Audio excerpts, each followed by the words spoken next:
complex trinity.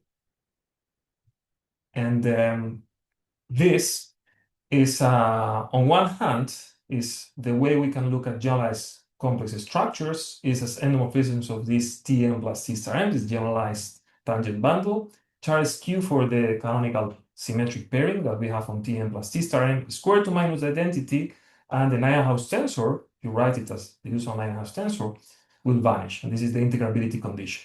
Now, if we take such an endomorphism, we look at this polynomial that has eigenvalues plus I minus I. So if we complexify, we can actually look at generalized complex structures as subbundles of the complexification of this bundle, that now, because they are skew for the canonical pairing, these are going to be maximally isotropic, because also they are going to have maximal rank because of this condition here. We'll give that the plus I and the minus I. They have to fill everything and they have to be conjugated to each other. They are going to satisfy because they are the plus I and the minus I, because they come from a real endomorphism, that their intersection here is going to be 0. And integrability condition will translate into this subbundle being involutive for that bracket that we saw, that Dorfman bracket. There is yet a third way to look at generalized complex structures, and that's just by saying, imagine this thing here, this L, are just the 1, 0 vectors. So actually, you could take a 0M form, where M now would be the half of the dimension of your manifold big M, and the annihilator of that form will give you this 1, 0. For convenience, actually, we take kind of the analog of the canonical bundle of a complex structure, and we can also describe generalized complex structures as locally complex differential forms. Okay, here the locally is super important, as it happens already for complex structures for this canonical bundle of M0 forms that are going to be pure in the sense that they have a particular shape, which we also saw. They are the exponential of a two-form wedge, a decomposable form. They are going to give, when you pair them with this Chevalley pairing with its conjugate, a volume form, and they are going to be not close, but almost. Their differential is going to be the action of a generalized, this is a generalized vector field, a section of this bundle here, acting on rho. We'll see this a bit more concretely in a few slides. Let me just remind that geometrically what we have on a generalized complex structures is we are going to have some symplectic direction. So if you want through a point, we will have a symplectic leaf, and we'll have something complex transversely. And actually, we have an invariant, which is how many complex directions, this transverse complex direction I have at a point, and that's the type. This happens as in a product of a symplectic by a holomorphic Poisson structure, and this is actually Bailey's theorem. There are two facts about generalized complex structures that I enjoy the most, and they are the following. The first one is that actually within generalized complex structures, you can travel continuously from a complex to a symplectic structure. And on the way, the interior of this curve is going to be just like B-field equivalent to a symplectic structure. Examples of these curves, they naturally come from hyperkähler or holomorphic symplectic structures. The other fact, which we also saw, is the fact that generalized complex is a class of manifolds between complex and symplectic and almost complex. And there are examples of generalized complex manifolds that are neither complex nor symplectic. Now, if we look again at these three ways, of looking at generalized complex, I just want to reflect upon what each of them is giving us. The first one is actually very good for the net, because generalized complex structures are going to be kind of generically symplectic. So, I mean, this is the most complex thing we can see, is this J squared equals the minus identity. And this endomorphism is also very good to see the Poisson structure. If you see this a block matrix and you look at the top right, that's going to be a bivector, and that's actually going to be a Poisson structure, integrable Poisson structure. Now, the one in the middle, this subbundle, is the best one to see the Dorfman bracket, where the integrability condition comes from, actually. The Nyhaus tensor is just a translation of what it means to be Dorfman involutive. And you can also see how it interacts like with Dirac structures, because this, at the end of the day, is a complex Dirac structure, and it's also Lie algebroid. So those are the good things of this central viewpoint. And on the right-hand side, even though it's given locally, and actually there are actually lines of these pure differential forms, it's something you can describe generalized complex structures as just differential forms of mixed degree, okay? But just differential forms, and for me, they are the best also to see the type change. For instance, in this structure on C2, which is R4, this 4 manifold, complex coordinates Z and W, this is a type change generalized complex structure. But still, the fact that they are just differential forms, it allows you to just tell someone, look, my structure is a differential form and will satisfy these extra conditions, which are actually based on some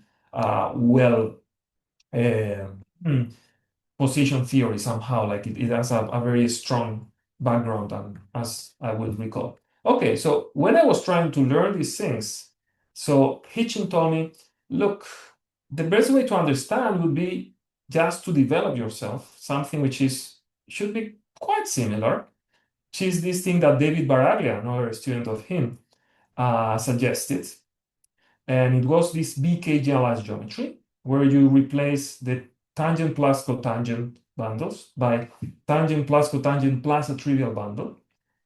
You have here a natural pairing, which is just you put a pairing on this trivial bundle, and that's it.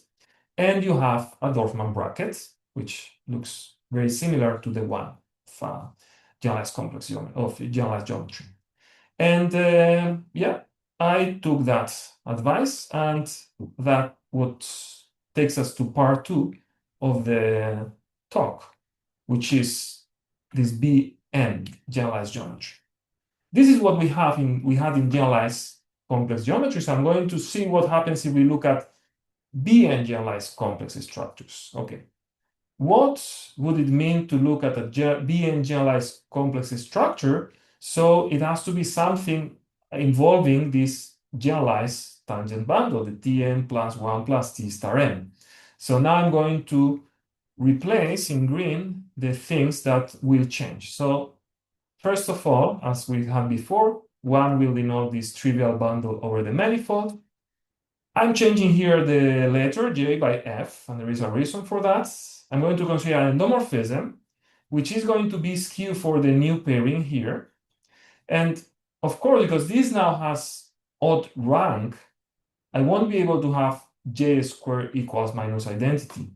But I should replace it instead by the condition of an F structure, which is FQ plus F equals 0. And you can define a similar Nyhaus tensor for this F to say that that's going to be integrable. The original definition, though, or the way I actually introduced these structures was through the subbundle. I just said, okay, just take a subbundle of these new current algebroids, complexified. I want it to be maximal isotropic. Here, it's not the same as Lagrangian, so its orthogonal won't be itself because we are in this odd rank thing, okay? But it's maximally isotropic still, and it will have trivial intersection with its conjugate, and now it will be involutive for the new Dorfman bracket, okay? And then there is also the way of looking at these structures as complex differential forms. And here the magical thing is that I don't need to add anything here. I will change the colors for politeness, okay? To tell you that the definition is exactly the same. It's going to be a complex differential form. It has to be pure. It has to be the pairing has to be a volume form, and it has to satisfy this. Of course, now pure will mean in the odd rank case something a bit different. This pairing changes slightly, and this action will be now an action of something bigger. But the definition is still the same. Geometrically, we will still have symplectic leaves, but now transversely, we cannot have just complex. So we'll have some kind of maximal CR, and the type will be this, again, the complex directions that I have at each point. I have removed the other line because there is no Bayes' theorem here for these structures. There is no, it's like it hasn't been proved. Okay, so one can guess something somehow similar will happen with the analogs of holomorphic Poisson here, but there is not such a proof. Now, generically, these structures are going to be cosymplectic. Cosymplectic means that you have a closed one form, a closed two form, and then when you take the wedge of the one form with a top power of the two form, okay, then you get a volume form. And they are going to give you also a Poisson structure. And here the nice thing is that it's generally a Poisson structure, okay? And that's nice, and that's why we still have something symplectic here. This symplectic leaf that I put here that will give you a symplectic foliation globally is actually the symplectic foliation coming from this Poisson structure. This middle definition is still the best to see all these objects from algebraic theory, including this new Dorfman bracket. And on the right-hand side, it still is just the most basic object. It still is this just differential forms. And they are, again, the same to see type change. Now type change will be a bit different. Okay, we'll see now this is the, for instance, a type change structure for this Bn-generalized complex will look like something like this. This example is in C with coordinate Z times R. So this is actually on R3. So on R3, I can put this example here. And when 0 doesn't vanish, so then I will get a cosymplectic structure, which is the generic one. So I'm going to give you now on this slide some more concrete details about these structures. So this is what happens in usual generalized geometry. So we have on this the symmetric bilinear pairing, which is just the one coming from this quadratic form, the very natural quadratic form.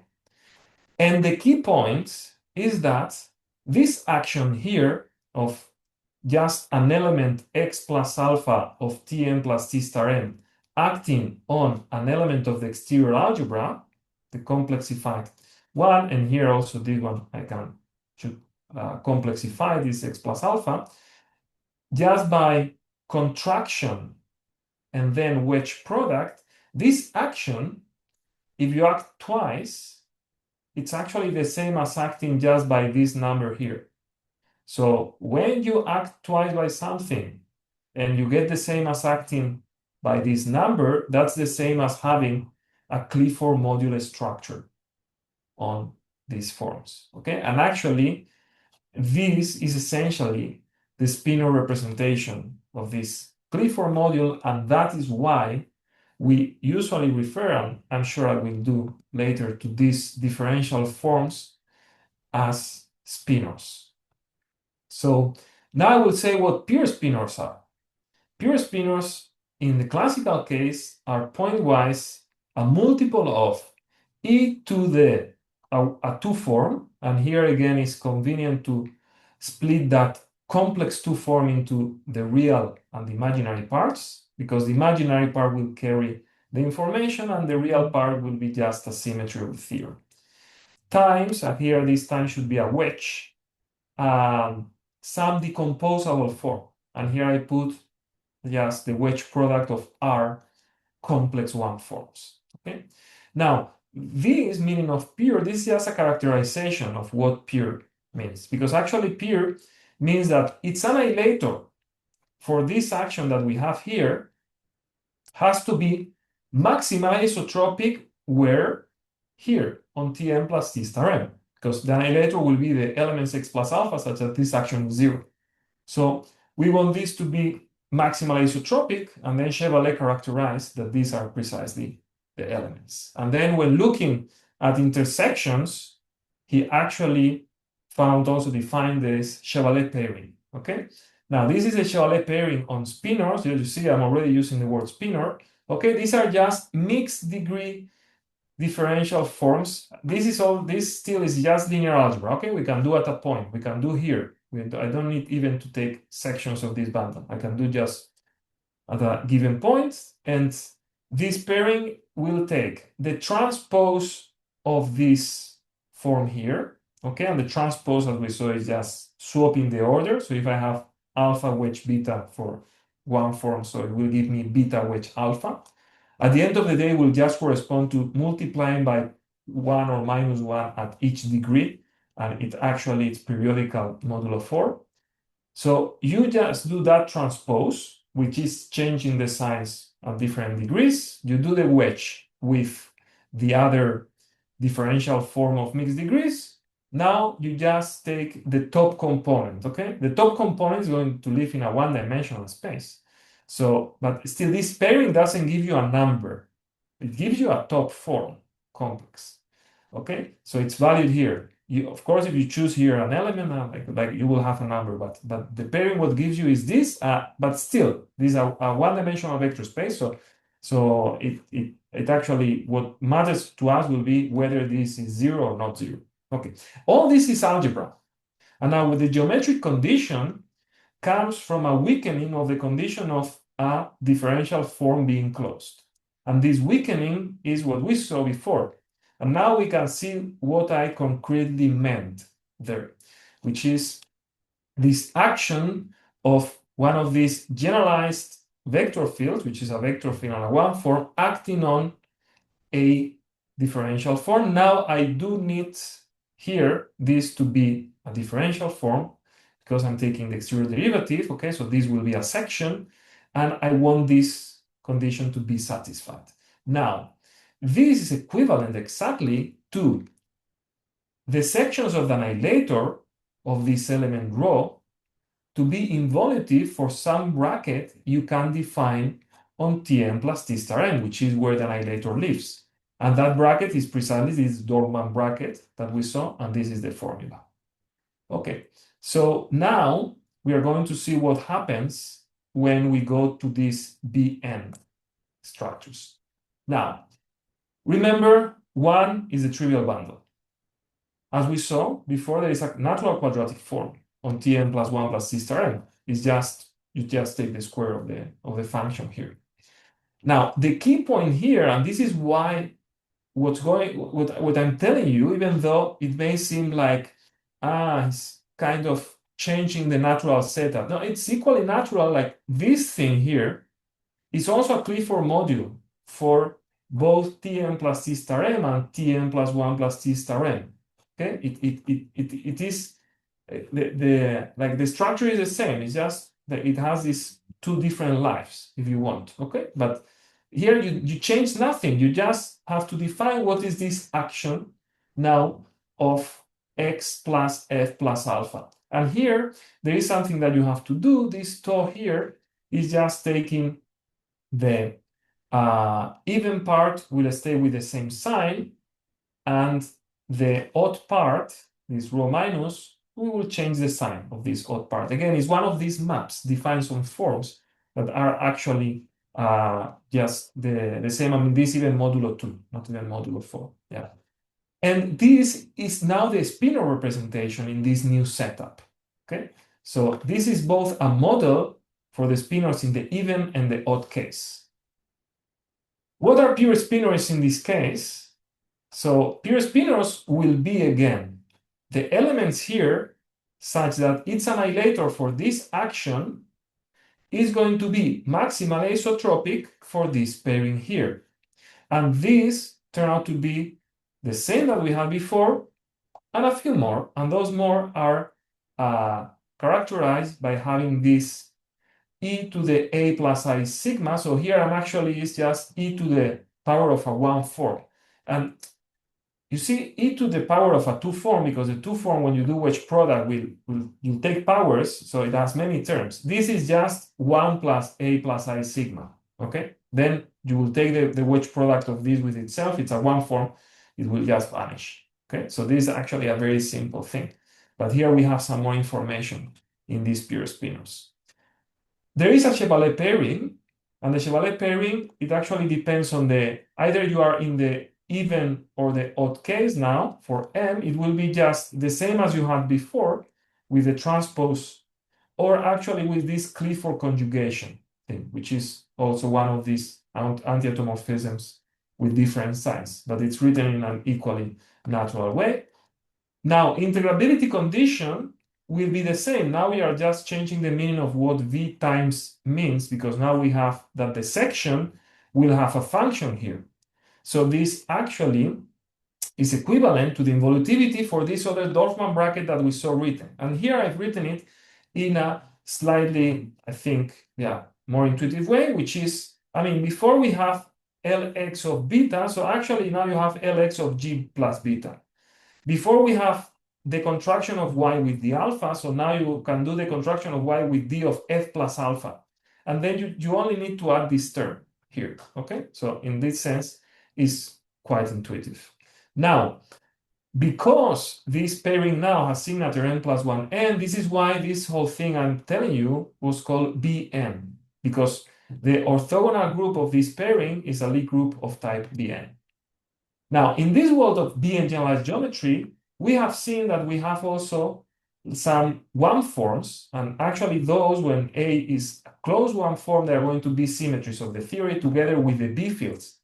So the generalized diffeomorphisms are going to become bigger. So apart from diffeomorphisms, we are going to have two and one forms, and actually this notation here, this you shouldn't just write here a 3. This means that you have two and one forms, and actually the product of one forms will give you a two form. So before there was something abelian, now it is not. This is also, in general, like if I look just at Bn-generalized geometry, not at Bn-generalized complex, it can have G22 generalized G22 structures. I've been asked to explain how you get Bn again, and I will. So the Bn is just for the classification of Lie groups. So there is type A, B, C, D, and then the exceptionals. So B is the type of the orthogonal group of odd rank in an odd dimensional vector space. Okay, and this is a split. This is the split real form of SONC, the group of symmetries here. Okay, the group of this pairing. So that's why it's called Bn. So if you want, in that sense, in classical geometry, that you would have n comma n, the classical generalized geometry, it would be type Dn, because that's the orthogonal group in even rank. And actually, if you want usual geometry, which is just, you have just a tangent bundle. So if you want with just put there a volume form, if you want, then it will be A geometry, because that will be the group like SLN, what you will get there. So I was telling you in this setup, you can have one of these generalized G22 structures on three manifolds. And when you look at twistings, there is this very nice equation that involves a 3 form and a closed 2 form.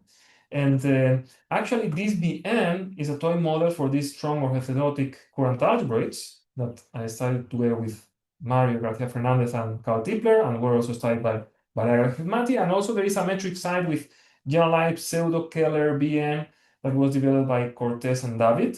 But I actually want today more to look at examples, because so far it has been quite abstract. So let me now tell you, okay, what do these structures look like? So to start with, from the definition, any usual generalized complex is actually Bn generalized complex. If you look at any of the definitions, you can see that if it satisfies the conditions for even dimension, it also does so in this Bn setting. Now, another structure, and now you'll see concretely what I meant before, cosymplectic, okay, closed one form, closed two form, this is a volume form. So in this case, the rho, in this case, global differential form, complex differential form of mixed degree will be given like this. This is the analogous to e to the I omega that you see in a standard generalized complex geometry. Now, this is kind of the analog of symplectic, and the analog of complex will be a normal almost contact structure.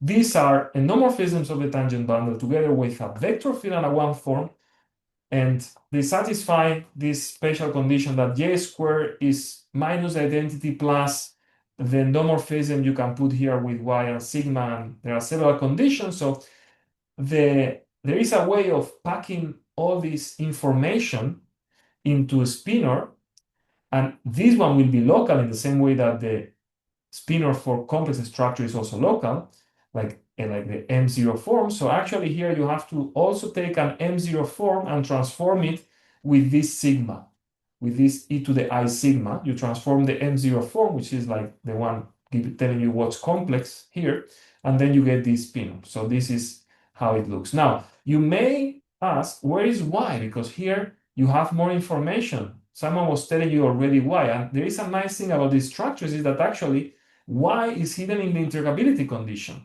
where when you have this condition, actually, it will appear in the, when you normalize it correctly, as a vector field here, vector field part of the generalized vector field realizing the integrability condition.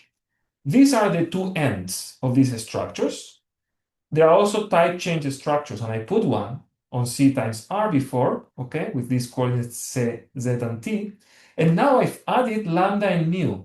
And here there are two things that are special about Bn generalized complex geometry, which are, even if you are in the stable case, and by stable is like somehow, yeah, like the most generic case, which is not just being just symplectic, or in this case, cosymplectic, okay? So you will have in your structures local invariants, like this lambda and this mu, that satisfy certain constraints.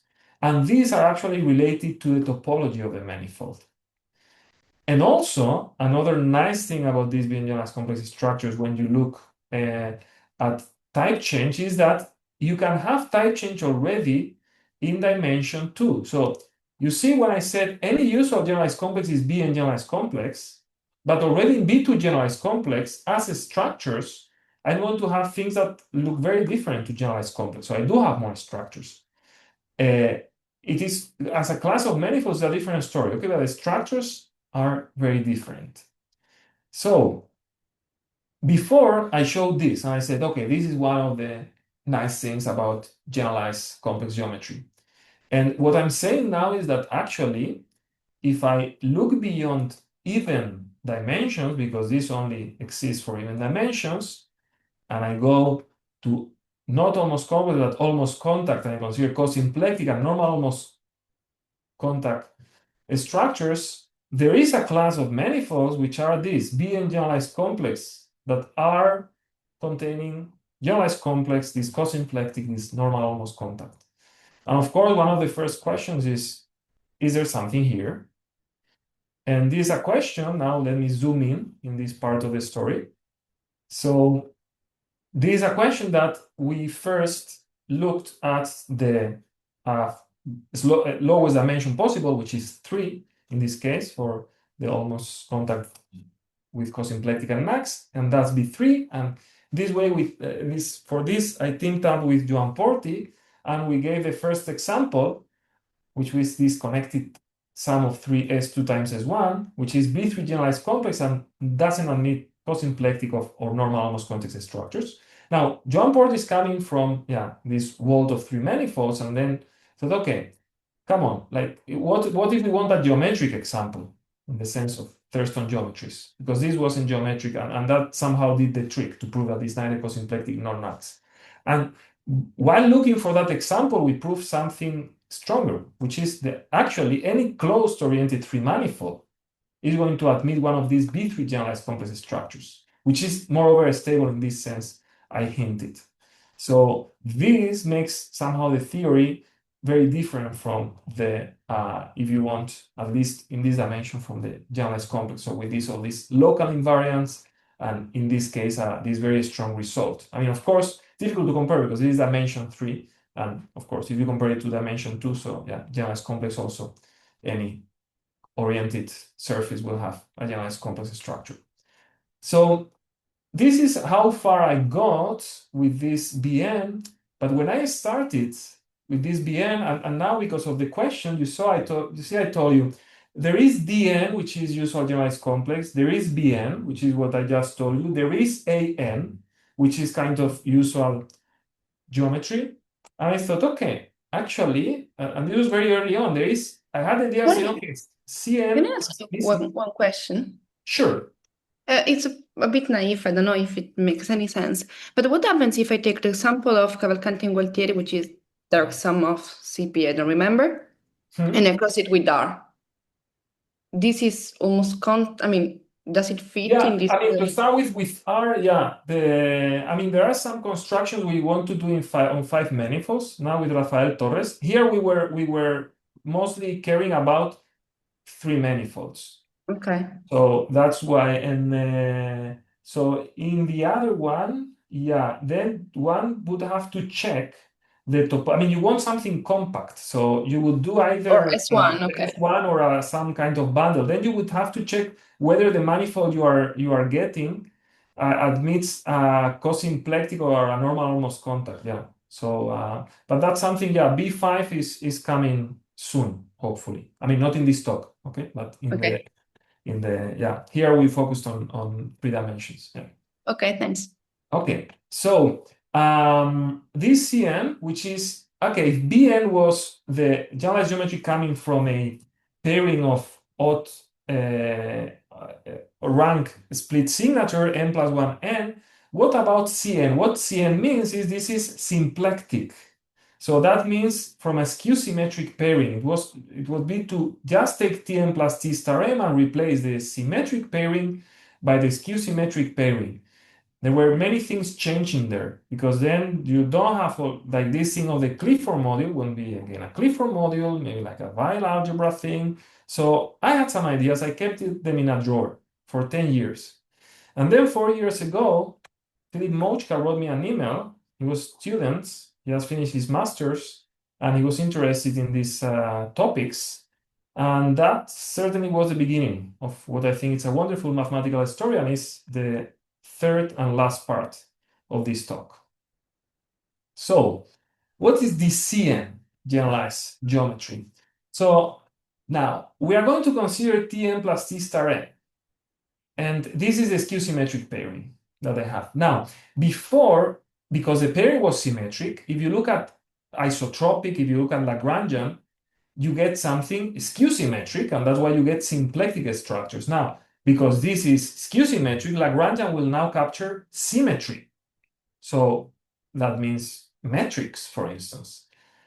If we go and define a Cn-generalized almost complex structure as one of these Lagrangian, and now for Lagrangian I mean for this skew-symmetric pairing, such that I have this condition here of real index 0 and squaring to minus identity and being compatible with this skew-symmetric pairing, I have here actually as 2 examples that if you give me any metric and you give me any almost complex structure, these 2 things will be examples of these Cn-generalized almost complex structures.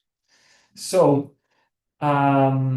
here, actually, I put only 2 ways of looking at them, and one may ask, okay, what about spinors, which were, I guess it was clear, my favorite way of looking at these things. And also, what does integrability mean here? So you can look at this, and first of all, the start is not bad because you see you have an action as you do in classical generalized complex geometry, like for the Clifford algebra action. You just do the same. You take the contraction and you take the symmetric product. Now, this is a Weil algebra action, okay, which means this in here. That when you change the order, you will change exactly by the pairing of these 2 sections. Okay. Now, the thing is that with this action, you can only recover Tn. I mean, even in the real cases, the annihilator of sigma. Okay, so that doesn't seem to go very far. And then you have also that if you look now at Dorfman involutive Cn-generalized almost complex structures, those are complex structures. So you don't go very far. Now, the thing is, perhaps it's not the right thing to do, consider the Dorfman bracket. Let's look at how you get the Dorfman bracket. You get it by deriving the bracket. That means you take this action, and here this action is, this will be like a skew-symmetric differential form, okay?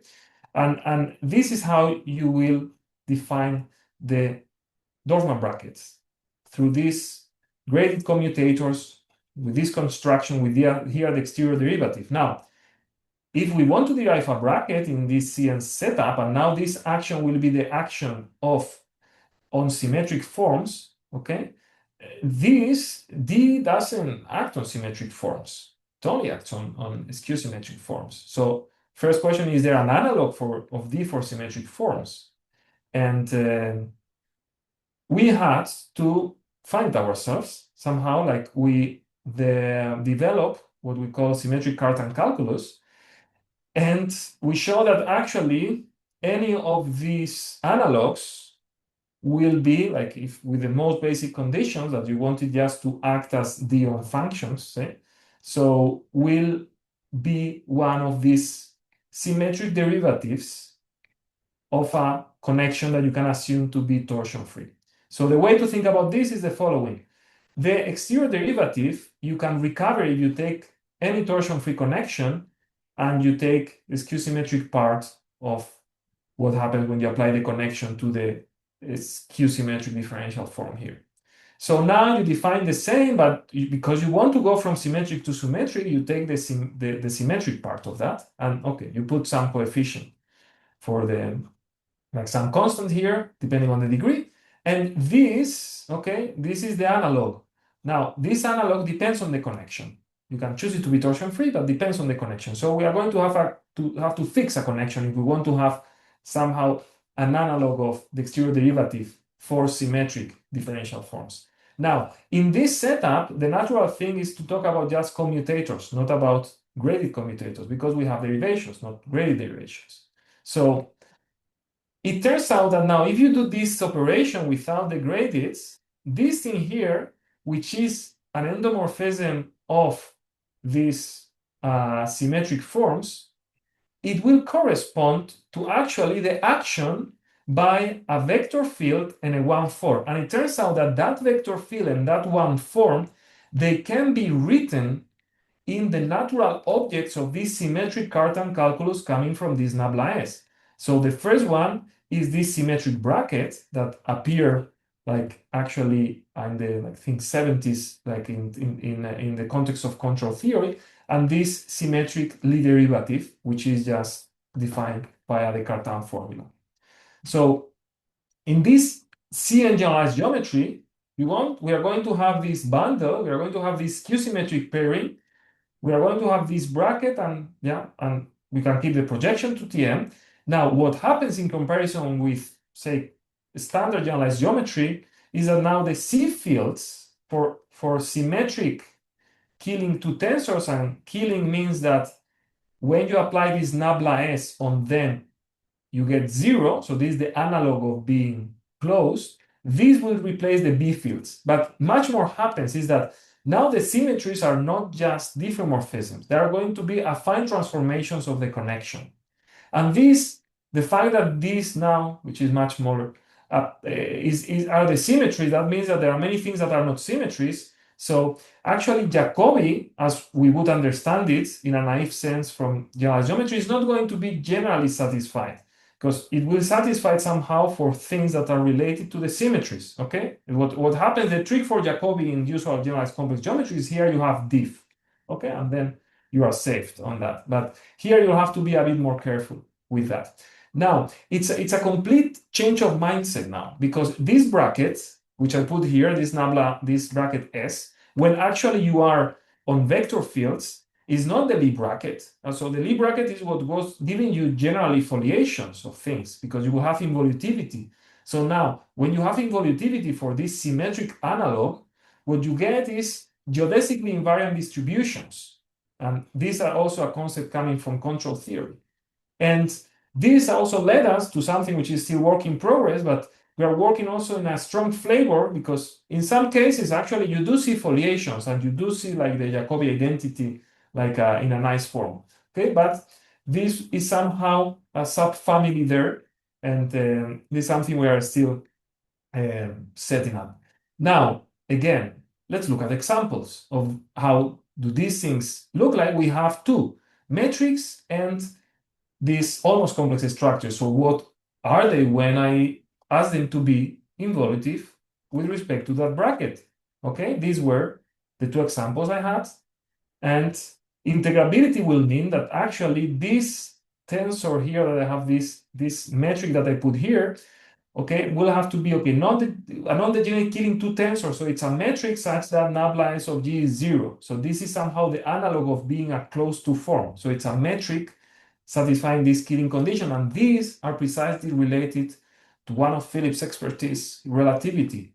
And on the other hand, for the J, what you get is something which, okay, we could call an anti-complex structure, okay? Is some almost complex structure such that this symmetric Nyhan-House tensor will vanish.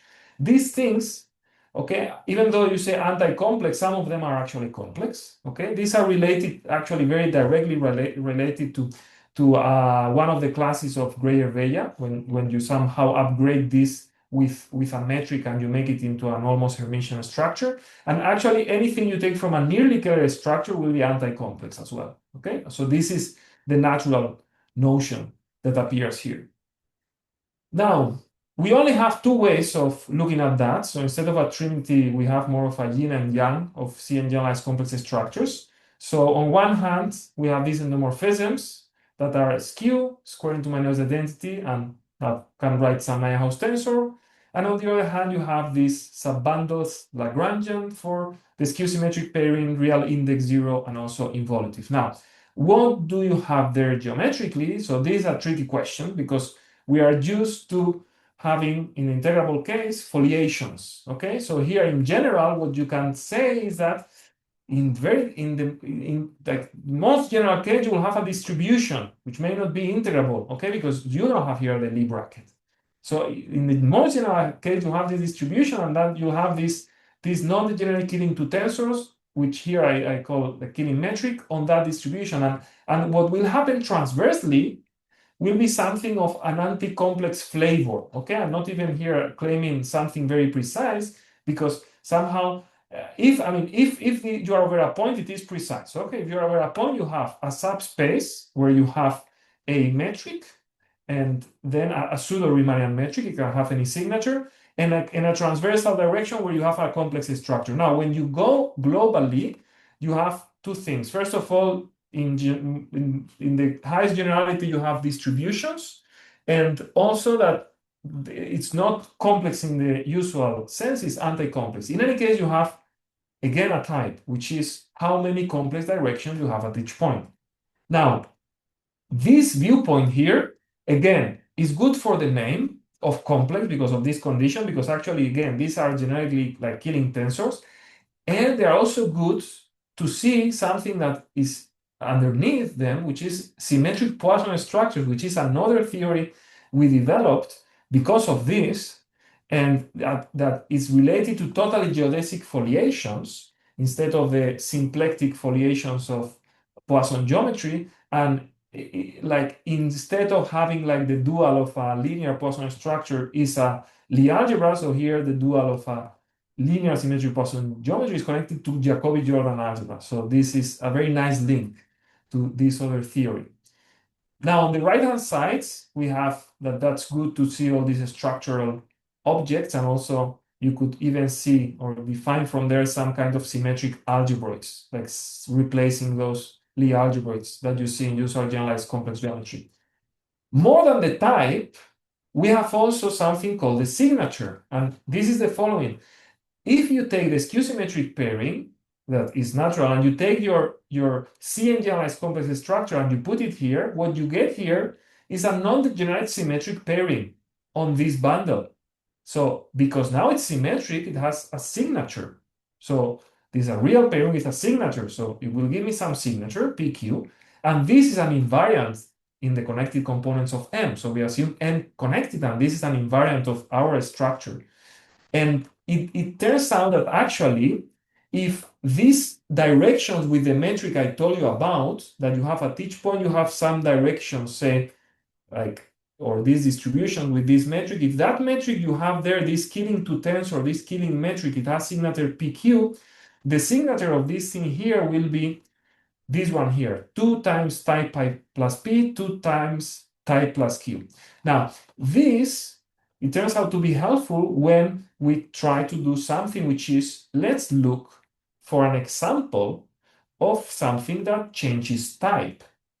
Okay, so we looked first at the smallest dimensions possible. So here you can see somehow in for each of the very small dimensions, what are the, first of all, what are the possible types? Okay, you can see you cannot have here like you cannot have the 2. And you can look at the possible signatures of these metrics, and here you can see what is the induced structure on such dimension. So somehow in dimension 1, you only have Riemannian metrics. On dimension 2, you can either have, as your models are Riemannian metric, a Lorentzian metric, or a complex structure. From dimension 3, you can start to mix them. So you have options that are Riemannian metric, options that are Lorentzian metric, and some option which is to mix one direction, which is Riemannian, and 2 dimensions, giving you something complex. Okay, this will be one complex direction only.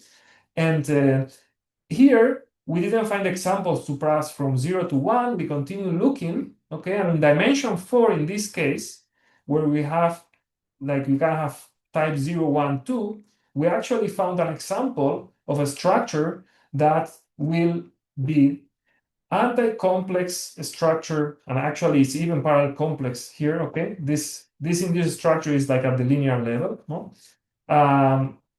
On the vanishing locus of one of the coordinates of C2, okay? Here I take again R4, and otherwise I will be the sum of a Lorentzian metric on a two-dimensional, that's signature 1 minus 1, and one complex direction, okay? So 2 real directions that become one complex.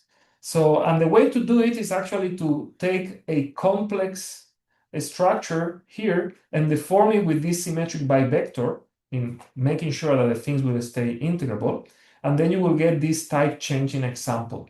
So to see somehow that actually this type can change. Now here there are kind of more questions than answers. For instance, we do not know that whether we can escape from 0, whether when you are type 0 you have to stay type 0 everywhere. That's some question we have, and it's actually related to some other questions we have in symmetric Poisson. So it's tightly related to that geometry as well. So these type changing examples for me are one of the nice things in this theory. And the other one, if you remember, was this curve going from complex to symplectic. So I could escape from there within the world of generalized complex geometry and arrive from a complex to a symplectic. So we also prove that if you are given an anti-Keller manifold, which just is G and J satisfying these things, you are actually going to get a curve going from a complex structure to a metric. So this is kind of surprising to us, and also like, yeah, what can we do with this? So in any case, yeah, we really think these are definitely new directions in complex geometry. We never saw someone taking a complex structure and taking it to a metric. And that's all I wanted to say. It's been exactly 50 minutes, so thank you very much for your attention.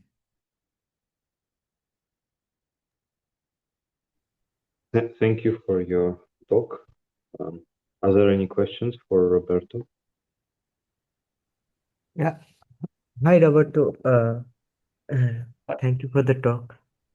So I was wondering, is the Bn-generalized generalized geometry is related to the generalized contact geometry in any way? Okay, yeah, this is something I should have said, because perhaps when the F appeared, also there are some generalized CRF and generalized F structures. So first of all, yeah, to your question of the contact, the concept that appears here as an analog of complex in odd dimension is not contact, is normal almost contact. Okay, Right. because why? Because if you are looking at integrability, you are getting integrability. Okay, contact structures are wonderful structures, but they are combining two things. To start with, the non-integrability of your contact distribution. Okay, and then you will put there some kind of some close to form, and that will account for some integrability. But contact are like have a very strong non-integrability component. So in this sense, what I told you about is not related. Now, for the thing of F, that I said before, also to clarify, because now that you mentioned, I remember it, those structures that you may find like CRF, generalized F, and all these things, they are F structures on Tn plus T star n. And it's actually very nice to see how when you do that, your objects are quite complicated in the sense that, okay, you have to take care of several tensors, like this thing I showed of normal almost contact seen as a Bn. I only had to put a spinor, and that was it. It was a complex differential form, and that would take care of all the objects. Like even the one you didn't see, it was hidden there in the integrability condition. Okay, so this fact of actually starting with the Bn, it looks like a silly thing, okay, but it makes it all much more simple. Okay. Thank you. Okay, I can see there is a question on the chat, which says, can you explain more about the process of taking the complex structure to a metric? Yeah, it's done in a bit of a similar way to, I mean, what you see here. Let's see where we have the complex structure and the metrics. Okay, here. So you want to go from here to here, right? So actually, it's essentially, I mean, if you think about it, why not you put just all together? So say you put here the minus j, you put here the j star, and then you put cosinus and sinus here. Okay? So then when you start at time t, if you put cosinus here, you will have that this will be 1, and the sinus will be 0, so you will start here. Now, while the cosine and the sine are evolving through time until you arrive to pi over 2, then the cosine will be 0, so you've made this 0, and then you are here. Okay, so this is just the usual process. Now, it's not as simple as that. You have to take care of integrability, and that's why it's not that you just take any g, any j. No, you take this in this setup that I explained.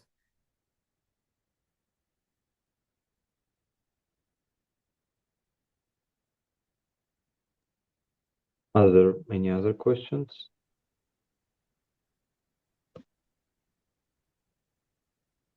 There is one in chat. Okay, is there any related mirror symmetric theory to this? I don't know. You are welcome to explore that, honestly. We'll try to get the papers soon on the archive.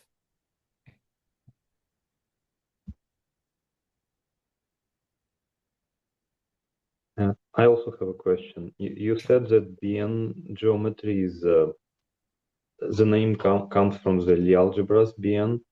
Is it true for Cn? Yeah, definitely. Yeah, this is like it's just because this pairing actually this slide, okay? Like the pairing that we see here, okay? This is a skew-symmetric pairing of a vector space of dimension 2n, okay? So this is the group of symmetries of this is sp2nr, the symplectic group, and that's a real form, the split real form of sp2nc, which is type Cn. So they all come in this way. And actually, if you look also at exceptional generalized geometries, you will also have there, you put the components in your generalized tangent bundle and that are related to through some, in the case, say, E6, like some 3 form, okay? And precisely it has to be the 3 form that gives you like as symmetries E6, okay? You have to be careful with exceptional groups, of course. But here is just, this is it's a straightforward relation. It's in the same way that when you consider Tn plus T star n with a plus here, you get a pairing of signature NN, hence you get as a symmetry group ONN. So here you get sp2nr, okay? Are the symmetries here of this pairing. Okay, thank you.